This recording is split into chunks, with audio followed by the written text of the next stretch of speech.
artificial intelligence will completely transform our world. But what is AI? Why will it affect you? And how can you and your business survive and thrive through the AI revolution? Welcome to AI and You. Here is your host, author, speaker, and futurist, Peter Scott. Hi, welcome to episode 234. And we're once again visiting AI in education, this time talking with an educator of educators. My guest this week is Dwayne Wood, Associate Professor at National University of San Diego and Academic Program Director for the Educational Technology Master's Program there. So he's front and center of the question of how teachers deal with AI in the classroom and has been working on addressing the current shortage of teachers. We're going to talk about the relationships between teachers and students, the shifting base of fundamental skills in an AI world, the skills needed by instructional designers, how to teach effective and safe use of generative AI, and how to place the guardrails around learners using it. I'll mention something worth explaining in advance. Dwayne refers to something he calls just blooms at one point, and he's talking there about Bloom's taxonomy, which is a hierarchy used by teachers to structure learning by different ways that students engage with material. It runs from remembering facts up to creating original work or solutions. Let's get into the interview. Dwayne Wood, welcome to Artificial Intelligence and You. We are continuing our theme lately of AI in education because, as I've said, it's so important, so urgent, so present. And here you are, Associate Professor at National University and engaged in teaching. So you are at ground zero right now of teaching at the postgraduate level in the realm of education. So perhaps you can lead in with a little bit of your background in this, and then we will get to what's happening in the trenches right now. Okay, yeah, thank you, Peter, for having me on and having this kind of discussion. So my background really is in the instructional design and adult education realm, and in the educational technology realm. Even before AI came out, we have all these different technologies that come to have impacts on education. How do we integrate those to produce the best student outcomes is usually what the question I'm asked all the time. And how do we focus? I think the goal all the time, no matter what technology we're talking about, the goal all the time is how do we produce value for the student? And a lot of times that is how does it directly translate to their work or their life? Make those connections? So that's really the focus, and even my research focus and my teaching focus that's what I tend to focus on, and how to impart that, and how do we teach that, and how do we get individuals to make those connections and apply this learning in the real world. Right. And so there's an enormous heated conversation and controversy right now about students using AI and passing its work off as their own. In your experience and observations, how much of that comes down to the relationship individually between the teacher and the students? You articulated that perfectly. So I appreciate that, because in the courses that I teach, I let students, you have to communicate with them, because a lot of times this is still kind of new. They don't understand the boundaries, the limitations, how this technology works and how they should apply it responsibly and ethically. They just don't know. In the realm that I work in, you're talking about a lot of times a non-traditional adult learner. They're trying to work full-time, handle a family, and go to school. So there's a time pressure. And AI, if they can just plug in some stuff and produce something and pass it off as a grade, that works for them because there's this pressure. So what I find is a best practice here is just complete transparency between the student, instructors, between students, right? Understand that, okay, yes, this technology's here. This is what it can do. Let's explore the limitations and boundaries and communicate on what is the appropriate way to apply this. In one of the courses that I teach in instructional design, I try to do this in a very experiential way. So I can give them like an instructional design task where they can use AI and then reflect how that AI performed. And they start to understand that there's some limitations. They start to understand what you talked about, what you mentioned in the question about the ethics of it. I've even had students, because a lot of these are educators in this course, go, you know what, I think my students are using this and I just realized it. So they just started to make those connections that, oh my goodness, my students are using this. But since I've gone and used this now, I can start picking up patterns, right? I know how this thing operates a little bit better. So again, if I had to give like the number one thing is just complete transparency and communication. And there's a lot of great things out there now with tools and how to communicate. And, I use them myself when I communicate with students. And to me, that's what you need to be able to do. Especially like if you get an assignment or something that's submitted and that AI produced it, use that as a teaching point, a learning event, and have that discussion with the student that turned that in. And then you can have those one-on-one transparent conversations about how to use that technology for the completion of that task in an ethical and responsible way. And the students that you're teaching them in education, right? To be educators, correct? So this is very meta here.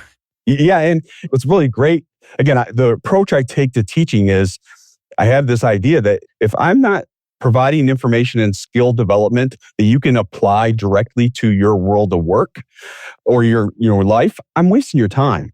So what's great about this is I get current educators. They're currently teaching, K through 12, or they're instructional designers somewhere.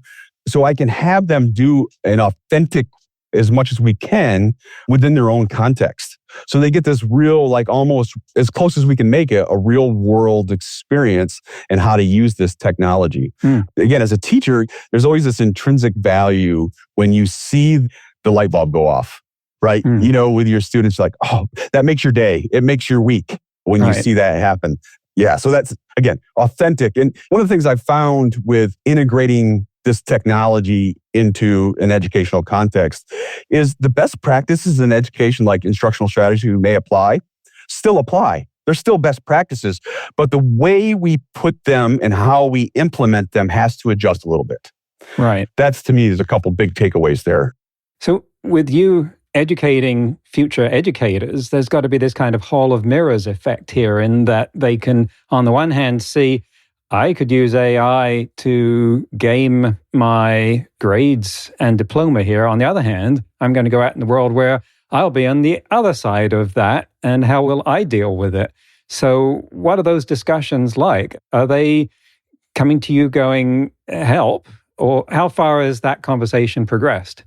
It's actually very prevalent, especially because many of these educators that are coming to these courses that I've interacted with and in this type of, this course was the first time they've ever touched this technology. They knew it existed, and the only ideas that they had about it is what they see in the media. And the media, you can go, like, you get one side of the news stories, like, this is the greatest thing ever, right? It's going to propel everything. And then you get the other side, like, this is doom and gloom, this is the end of academia, where we're really in the middle. And I think you have to think of the idea, like, it depends. And we have to apply it in ways that make sense. And what I mean by that is, I like to think of it as learning augmentation. It's not replacement.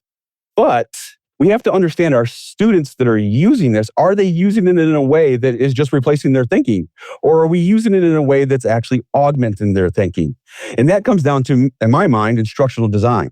So do we design stuff in a way that actually encourages these more human thinking, which I think human thinking, right? Thinking, critical thinking, problem solving, cultural competencies, some things that AI is not good at. We need to encourage those. And yes, and like anything, I think there's an opportunity cost. And what I mean by that is, as we progress with this, and this is new, right? We're still learning this stuff as we go, and what the implications are going to be is in the social realm and, all these different realms and domains. What does this mean?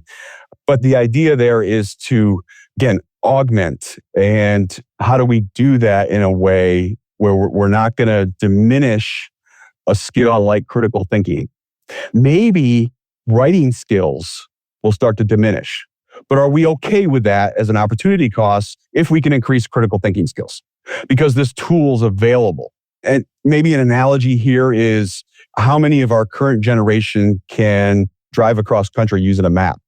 Probably very few. They're going to rely on GPS navigation technology. That was an opportunity cost and an erosion of a skill. I think that's going to happen.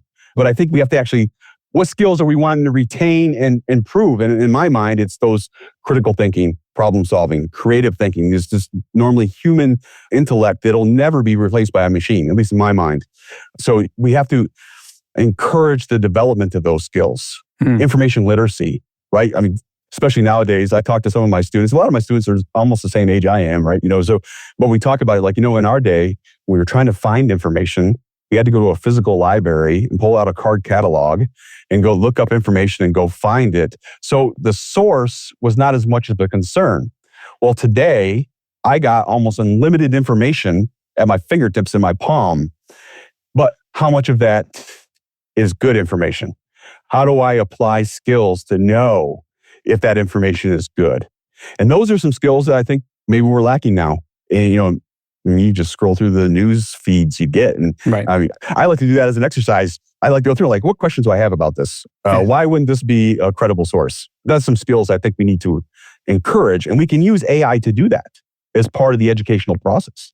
And I think what we have to do here is draw some distinctions that haven't been necessary before between what are the skills that are now necessary versus no longer necessary. As you point out, we have GPS, so learning to read a map is optional.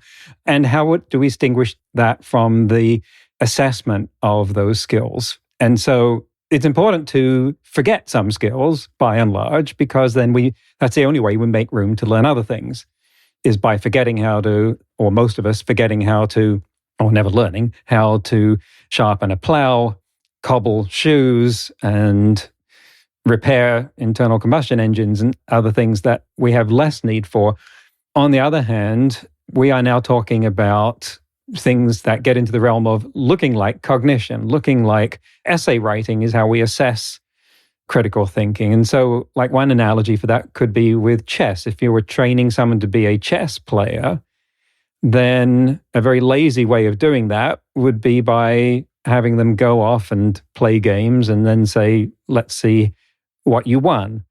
And if they use an AI to play the game instead, well, then we don't know that they haven't gained the skills that they would have if they had learned things at the feet of a grandmaster who's teaching them all the grand strategies that AI actually doesn't use.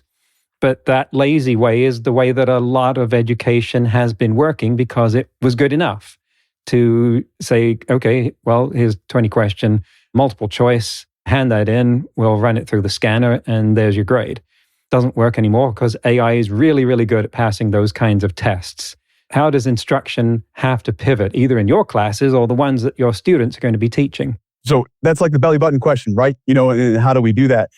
So one of the ways that I think about doing this, and the way that I've kind of applied this, is more focus on the process versus the product.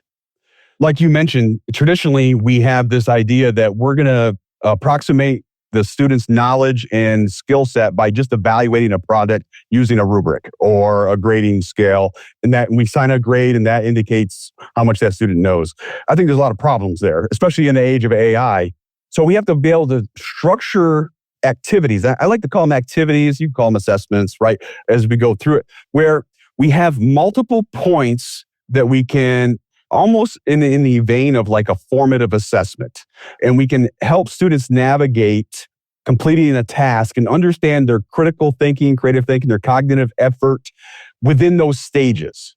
So it's understanding that process. And what I think a benefit of understanding the process and looking at the process more versus just focusing on the product is I think it helps students learn how to learn.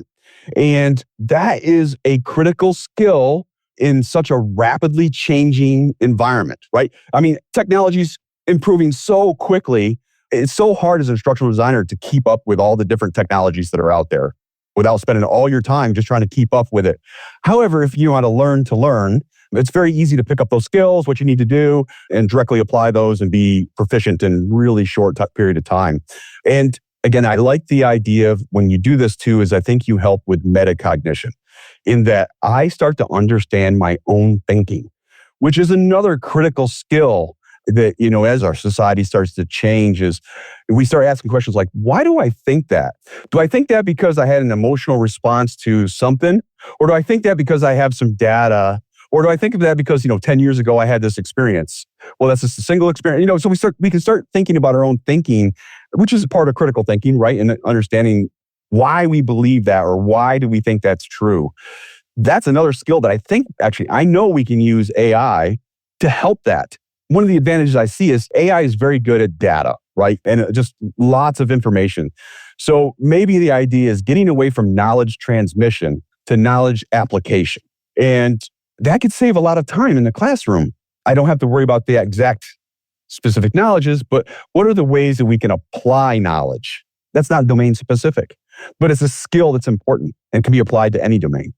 So that's when I start thinking about, that's what I'm thinking is when I'm working with students or when I'm designing courses in the age of AI. Honestly, if you're thinking that you're going to do a multiple choice question that's very knowledge based in the age of AI, it better be proctored in person, right? Or, students are going to use, they're like water and electricity. They're going to use the path of least resistance. Well, exactly. But that is how so much of education has been working, because it's cheaper and education has never been exactly flush with money for the most part, that this is going to be very painful in a lot of areas to transition through this. You have written a paper called Evaluating the Impact of Students' Generative AI Use in Educational Contexts. It was at the master's level, and we've already been talking about that, of course, but perhaps you could refer specifically to that and talk about the aims and conclusions in your study. So yeah, we've kind of hit on that. One of the big drivers behind this paper, when we were looking at developing this, we were thinking of what do our students need as instructional designers in the career field now? And then what are they going to need? What skills are they going to need 5 years in the future, right? If we just try to think that. In learning and development sector of instructional design, AI use has almost become normalized now. So if we're not using AI technology in this course of instructional design, I felt that we were doing our students a disservice, because they were going to get out to an interview for an instructional design job, and the hiring manager was going to ask them, well, tell us about your experience with using generative AI. And they don't have an answer outside of maybe just some non-proctored use of it, which was what I like in this course is we scaffold the use of it, because we found that most students coming into this course had very little experience with generative AI. So we scaffold. Again, another best practice in education, we just applied it in this context, right? And again, we took a very experiential role on this, a very authentic. They had to do a project based upon their own context, how to solve a learning problem. Again, they weren't using AI as like the sole source. It was used as an instructional tool. I mean, we were very transparent about how to use it with each task.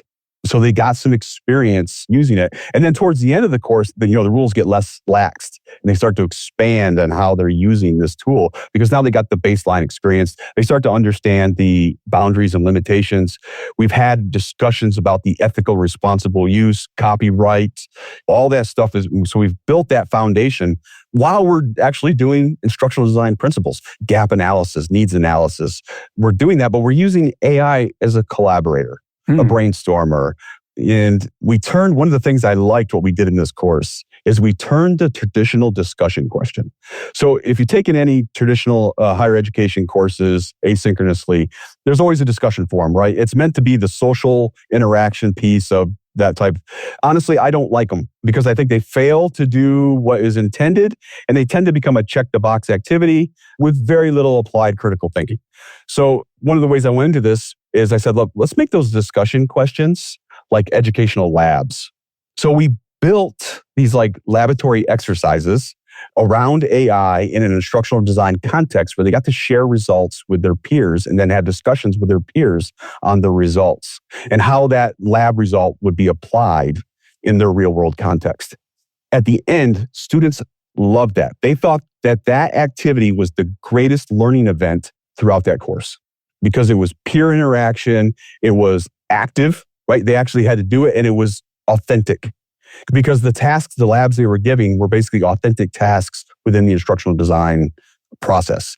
And we actually broke it down using ADDIE, right? So the first lab, it was an analyze task and then develop and then design. So they got to experience phases of instructional design and how AI could be used in that, but also critically think about what it produced.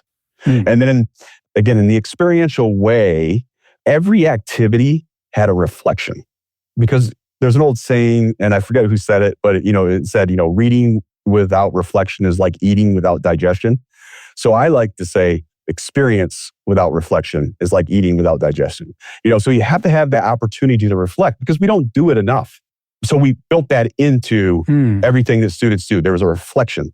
Why do you believe that? Why did it come up with it, right? To produce that metacognition, to start to develop that metacognition that metacognitive task. And all through this, the end findings we found, the number one thing is transparency. Being transparent with students and how they use it, when they use it, but then just apply best practices in education, but with some modifications, right?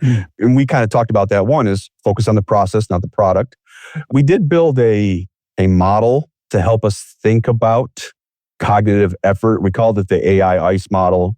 It's based upon some other research done where the AI paradigms, which is broken up into three, and how, a human would interact with AI at different levels. And then the ICE model, which is an older model on how to gauge cognitive effort within a task. You could think of Bloom's, but only in 3 levels. So we broke that up and kind of combined those so we could kind of understand, based upon student reflections and during the process, where they would fall on that. It worked okay. It needs to be more refined. It's not as precise, right? Because it's only 3 levels. So it gives you some indication where you think a student may be using AI collaboration to augment their thinking versus replacing their thinking. It was a start. It was a start on how to use and how to evaluate how students were doing during the process of developing the product in collaboration with AI. And that's what I want to dig into for a bit here. One could characterize the effects of AI in that collaboration that you're talking about as falling into 3 categories. AI is helping in this way. AI doesn't help for doing such and such. Or AI gets in the way or is counterproductive if used in other ways.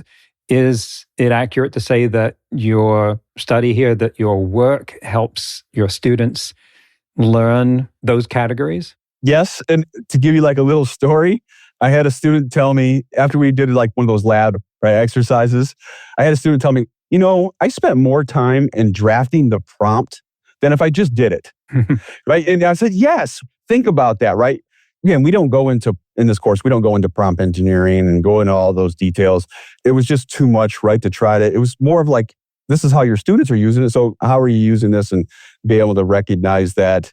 And they quickly understood oh yeah, you know what? For that task that you assigned, it's easier just for me to do it. However, after I get through it, maybe I put it into AI and see what it tells me, right? Maybe it gives me some additional things to think about. Again, we talk about this idea that what you ask the system, it's going to give you an answer, and it's going to give you the answer you're looking for. So you have to be always aware of confirmation bias, right? Because you have to think of the system as a yes man. They're always going to tell you what you're looking for.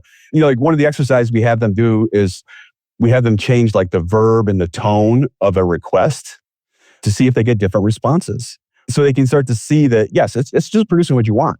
One of the things I like to have students do is after you give it what you want it to do, put a sentence that says, ask me questions before responding. So then it just basically, lists a bunch of questions, then, answer those questions. See if that improves your result.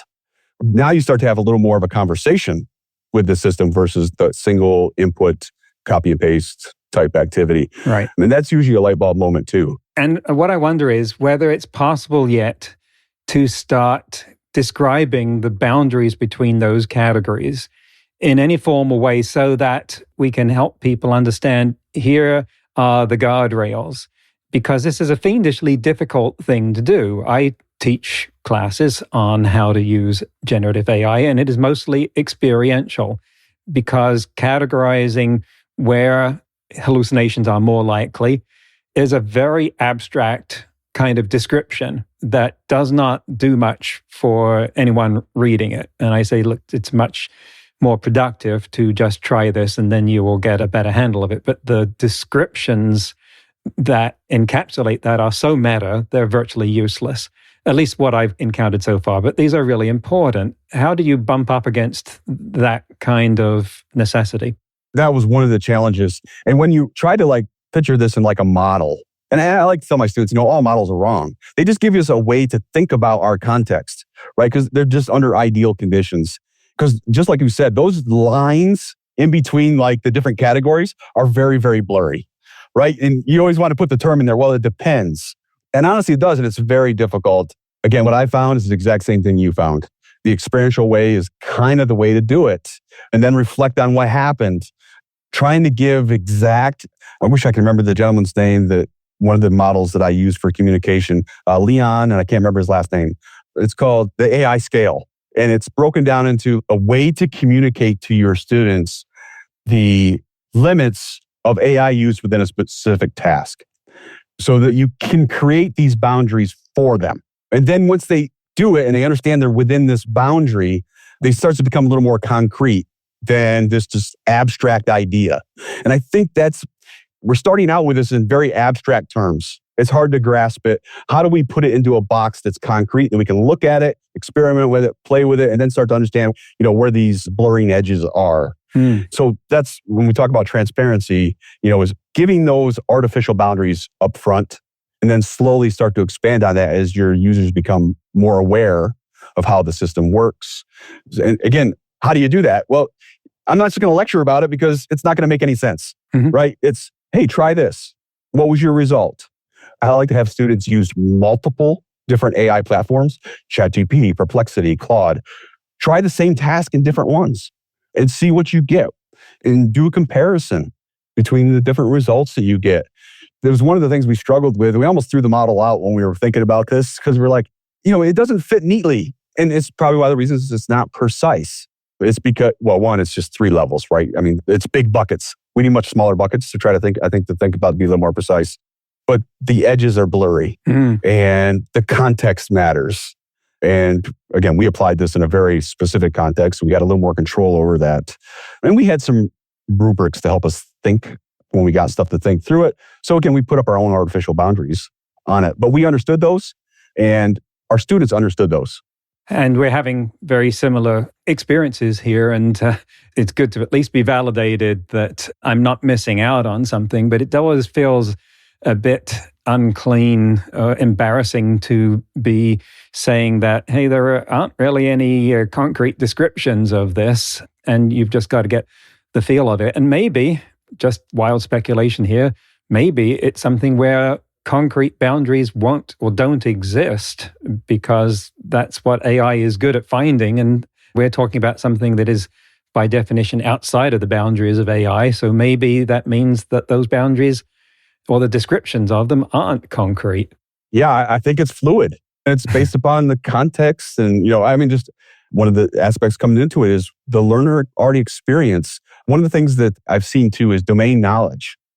If you're interacting with an AI and you have zero domain knowledge of the thing you're asking it, it's probably going to produce what you think is great, but it might not be because you just don't have the domain knowledge. I had this discussion with a student of mine that was a foreign language teacher.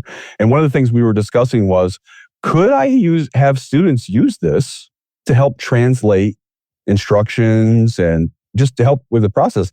And I said, I've tried it, but I don't have the language skills to understand if the translations are actually accurate. Because there's always words lost in translation and meanings are different, connotations are different. Does the system recognize that? No. It just knows what's statistically next, right? So I said, that's what you got to be aware of when you're thinking about this. And you probably need to test it. And could you test everything that a student would use in translation of instructions? Probably not. So it comes down to understanding that capability and limitation and how you're going to apply it. Right. And this is one of the things that it took me a while to observe. The less I know about a subject, the more brilliant ChatGPT's answers on that subject looked to me. And now that has me worried. Yes. Yeah. I mean, if you think about it, right, just take AI out of this discussion right now and just think about internet. What impact has internet, and let's throw in social media, had on our ability to critical think and use information? So now you got AI where because it interacts as a human, we tend to think it sometimes as being a person. So does that create greater trust? So where I may be skeptical if I do a Google search and find something, because I have a little more things to go off from, right? The author, I can see the dates, right? There's a bunch of things I can use because it's there to use. With the AI tool, I don't have that. And I may start thinking of it as a person, and I may start to build this level of trust. Then I don't even apply some basic information literacy skills. Exactly. And I tell students who are starting to use these tools, because I encounter a lot of those in my classes for mostly seniors, to start by thinking of it as a person and not Google, because then they will be more inclined to apply their skills of communicating with people, which are the ones that will get you the most results out of an LLM. And then some way down the road, we talk about why it's not. But there's that paradox that if you want to work with it effectively, one of the best ways of doing that is to actually think of it as another person. When students ask me when we're doing this course, it's like, how do I generate a prompt? How do I do that? One of the ways is just like you kind of described, is say, well, treat it like if you were asking an expert a question. What would you ask them? Or if you're asking to do a task, write it out as if you were giving that task to one of your students. Be that level of specific. So you're treating it like you're communicating with a human, because you're going to get the better result when you do it that way. But we always have that discussion, of like, well, there's some pitfalls, right? If we start thinking of it as a human. So like you said, it is kind of like this, it's almost catch-22, right? But maybe it's just a new way we need to think about our interactions with technology. Yeah. In developing what that means. And right now it's probably pretty nebulous. Yes. And I say at the end, it comes down to think of it as a human, but a weird one. It's somewhere in the uncanny valley, and you will find it at different places in there. That's the end of the first half of the interview. We had a lot to talk about. Dwayne mentioned Leon near the end there, and he was referring to Leon Furs. I've got a link that I'll pop in the transcript to Leon's AI assessment scale. In today's news ripped from the headlines about AI, a British Court of Appeal judge has used ChatGPT to provide a summary of an area of law and called it jolly useful. That is a direct quote. I am not stereotyping the British patois. Lord Justice Burroughs, who specializes in intellectual property law, said that he asked the AI tool to provide a summary of an area of law and received a paragraph that he felt was acceptable as an answer. The Law Gazette quoted him as saying, "I think what is of most interest is that you can ask these large language models to summarize information. It is useful, and it will be used, and I can tell you I have used it. All it did was a task which I was about to do and which I knew the answer and could recognize as being acceptable." End quote. This is the first known use of ChatGPT by a British judge to write part of a judgment. Back in June, 11th Circuit Judge Kevin Newsom used ChatGPT to help with writing a 32-page opinion and wrote extensively about his experience.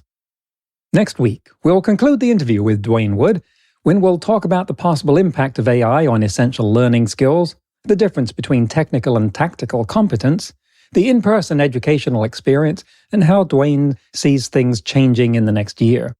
That's next week on AI and You. Until then, remember, no matter how much computers learn how to do, it's how we come together as humans that matters. That's all for this episode of AI and You. Please leave a rating and comment and share with your friends.